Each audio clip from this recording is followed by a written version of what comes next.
Demain, pense à offrir un brin de muguet. D'ailleurs, pourquoi on offre un brin de muguet le 1er mai? On va savoir pourquoi.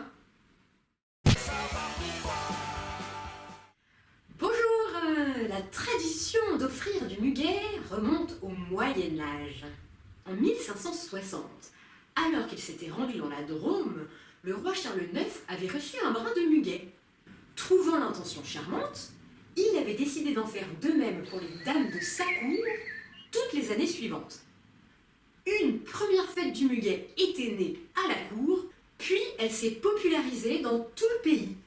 Le muguet, fleur d'origine japonaise, est aussi un symbole de renouveau et un porte-bonheur.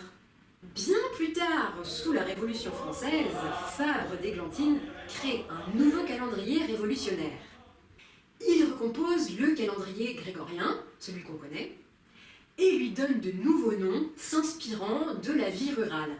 Chaque année est divisée en 4 saisons de 3 mois. Les mois d'automne se finissent en R, ceux d'hiver en ose, ceux du printemps en al et ceux d'été en or. Ce calendrier débute dès le 22 septembre 1792, appelé du coup le 22 Fructidor, et devient le premier vendémiaire de l'ère 1.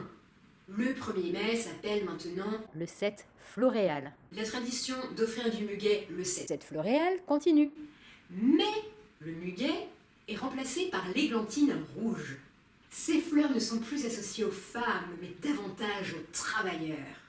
Puis Napoléon abolit ce calendrier. C'est en 1941 que le maréchal Pétain instaure le 1er mai, fête nationale du travail et de la concorde sociale. Du muguet remplacerait aussi la couleur rouge sang de l'églantine.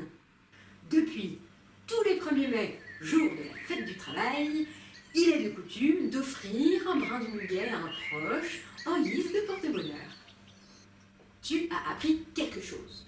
Like, partage pour inspirer d'autres personnes. Abonne-toi. À bientôt pour un nouveau Savoir Pourquoi. Et d'ici là, porte-toi bien. Le muguet du 1er mai.